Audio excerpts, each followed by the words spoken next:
In this quick tutorial, I am going to show you how to export Google Trends data. Navigate to Google Trends. Enter your topic in the search bar to find your relevant data. Identify the chart that aligns with the information you need.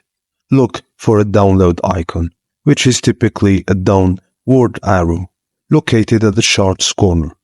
Click this to download the data in a CSV file format.